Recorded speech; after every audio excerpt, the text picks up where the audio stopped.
the office know folks that are seeing it being hung up all over the country and here in Austin, Texas. And it's getting people to start questioning, to start thinking about the New World Order. It's getting people to start looking into, resistance to the police state. It's getting folks to understand there's real solidarity going on out there dealing with the New World Order, and that there is a threat to our freedoms outside of the pap and garbage put out on national television. We are selling a V for Victory T-shirt that'll help get the word out and also support our broadcast. They're very popular. We're going to have them for a limited time. They're available at Infowars.com. It says V, you are the resistance. Very handsome shirts. We also have the Draft Ron Paul 2012 shirts to get that going. All available at Infowars.com. On the online video bookstore shopping cart, you can also call toll-free to get it, and that's 888-253-3139, 888-253-3139. And we're also doing the #1 Google search term today, and that's Obama, kill, switch, 3 words.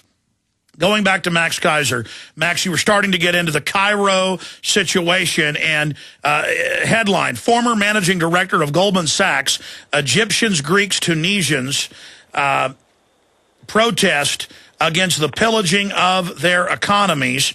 And it goes on to report here that the Goldman Sachs head of the International Analytics Group, Bear Stearns, is reporting that this is being caused by the big central banks driving down the value of the dollar and hence making it harder for Egyptians to buy food.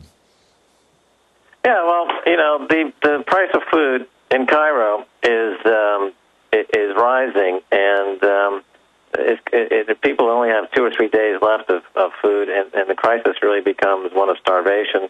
And this is playing out all over North America. And the reason the price of food is going higher is not because demand suddenly increased by 100% in the last year or two. That's not the case at all. The reason the prices are moving up is because the supply of easy money, the supply of cheap money, as a direct consequence of what happened in 2008. We talked about it. When Hank Paulson went in front of Congress, they got $750 billion. That $750 billion, it ended up being circulated not in the U.S. economy, because if it did, we would have seen job growth and we would have seen real estate prices moving higher, but we haven't. So where did it go? It went into the speculative global speculators' pockets who are using it to bid up the price of agricultural products like food. And as a result, the people who authorized that huge check back in 2008 have a direct relationship on this starvation crisis happening all across northern Africa, and it also has a direct bearing on the catastrophe in the economies of Ireland and Greece. So it's becoming a global problem because all of those trillions that were printed up at gunpoint in 2008 as part of the heist that was conducted in Congress this is the result now of it. 2 years later, it's causing food prices to hit all-time new highs, which is causing revolts, rebellion, starvation, and it's a global, what I call the global insurrection, is now occurring. So the people in Cairo and Egypt have common cause with the people in Athens and the people in Dublin, who have common cause now with anyone in the U.S. Anyone in the U.S. who feels like they're getting the short end of the stick, you are in the same boat as the people in Cairo and the people in Egypt and the people in Dublin and Athens. It's a global problem, and it's the same global bankers, the same elite bankers are causing this. And their interests are quite obvious. When they make speculative bets on these agricultural prices, driving them to incredible highs, they make money. What happens if they make a mistake? Well, if they make a mistake, they go to the government and get more bailouts. But it's more than that, Max. We've gotten internal documents over the years. They plan for making profits on the way up, and then on the implosion, when everything goes down to pennies on the dollar or the pound or the SDR, buying things up. I mean, here's the headline, and it's up at prisonplanet.com. Former managing director of Goldman Sachs, Egyptians, Greeks, Tunisians, and British are all protesting against pillaging of their economies. Let me read part of this. Nomi Prinz, former managing director of Goldman Sachs and the head of the International Analytics Group at Bear Stearns in London, notes that the Egyptian people are rebelling against being pillaged by giant international banks and their own governments as much as anything else. She also points out that the Greek, British, Tunisian, and other protesters are all in the same boat. And this is her quote: "The ongoing demonstrations in Egypt are as much, if not more, about the mass deterioration of economic conditions and the harsh result of years of financial degradations that the political ideology that some of the media seems more focused on." And they go on to break down how IMF World Bank policies are causing what's happening there. And so the issue here is we have this unnatural event where these aren't bankers that hold your money. They call themselves bankers. These are con artists who can create any amount of currency or credit they want, and then they use that unfair trade advantage to take over all of society. And again, it's brazen, it's a fraud, and these greedy creatures have to be dealt with, period. The phrase currency war, as it's used, is just that. The U.S. is printing trillions to go into these economies to disrupt them as a form of neo-colonialism. They are looking to control these economies, and they're looking to take property from these economies. For example, Ireland has natural resources. They've got energy resources. They've got $20 billion in cash on the books. The IMF is bankrupt, but they're putting up the assets of Ireland as collateral to raise money to go and buy Ireland, and then they'll sell off some assets and keep the rest. So it's a leveraged raid. It's a hostile raid of a country by an international organization, the IMF. Ireland itself is fine. They have plenty of cash to go for 2 or 3 more years to work out their problems. But the IMF decided that they're going to get Moody's and these other rating agencies who work with them to downgrade the bonds suddenly, yes, so that there's a huge crisis in the bond market. Then they come in with a package of loans that they themselves collateralize by the assets of the country that they're taking over. And by the way, Max, the IMF itself is bankrupt. They have no money. And before I jump in here, Nomi Prinz, she was just on my show talking about Facebook and Goldman Sachs. I just sent you a link to a video. It's 3.5 minutes. It just came out on the web 30 minutes ago. It's hot.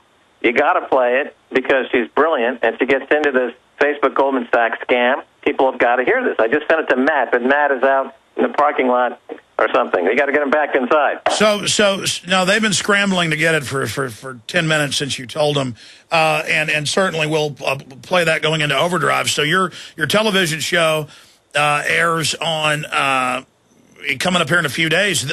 This hasn't even been seen yet. But this show won't air until tomorrow. This is a clip that. Wow, we're getting a hot exclusive. Well, I tell you what, a hot exclusive, exactly. Well, we appreciate that, Max. I agree with everything she just said. I mean, we're on the same page here. The problems in Cairo, Egypt, and in Europe are the result of banker abuse, as we've been saying for a few years. And the U.S. is slow to react because the U.S. dollar is still the world reserve currency, which means the U.S. can write checks it never cashes, which means that the price of oil and the price of food, relatively speaking, are cheap. People can still go to Walmart for $5 and, get a taco and a gallon of gas.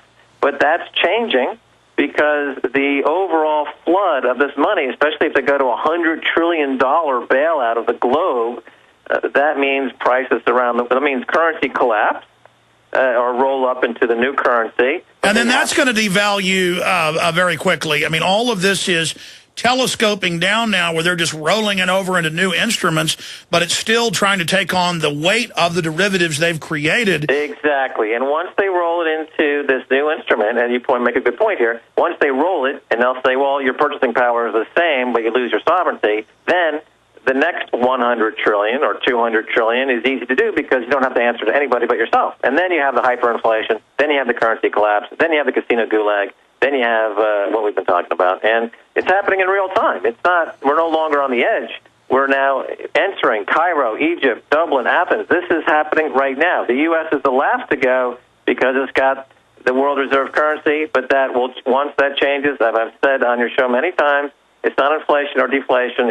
It's the new currency, global currency, and even Jim Rickards, who was at Davos and tweeting from Davos, or very close contacts in Davos, the word in Davos is not it's not inflation or deflation. It's recapitalization using a new global facility. All right, tell us about this former Goldman Sachs director that you interviewed. Know friends? Yes, that we're about to premiere here, and why this is so important.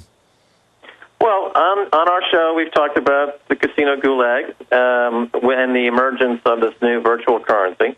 And, of course, Facebook's a huge player. Facebook just said that they're going to demand everyone who does business on their site in the gaming space, including things like Farmville and all the other games that use virtual currencies, have to all consolidate into one master virtual Facebook currency, which will then be convertible into U.S. dollars. So you work on 15 hours a day growing virtual vegetables on Farmville to get 15 billion Facebook credits that are convertible and into you predicted this 2 years ago, and now they've got a Goldman Sachs deal. I mean, you really know what's going on inside their brains.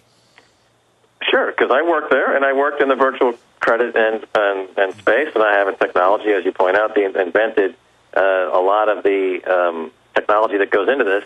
So I know this space very, very well. And you have a company like Zynga, which does the virtual currency. It's worth many billions of dollars. Facebook's worth $50 billion. So anyway, Goldman Sachs just put a huge investment into Facebook, and they said this company's worth $50 billion. Now, as part of that deal, Goldman Sachs blatantly broke SEC rules. And this is the subject of what I brought up with Nomi Prinz in the clip that you're about to play, talking about the brazenness of Goldman breaking the law and the track record of Goldman breaking the law. And you should play it because it's an excellent clip. We'll go ahead and play that clip right now. Here it is, Max Kaiser with his guest, former managing director at Goldman Sachs. Talking about a fraud-esque like moment that's happening in the present, and this is the Goldman Sachs Facebook deal.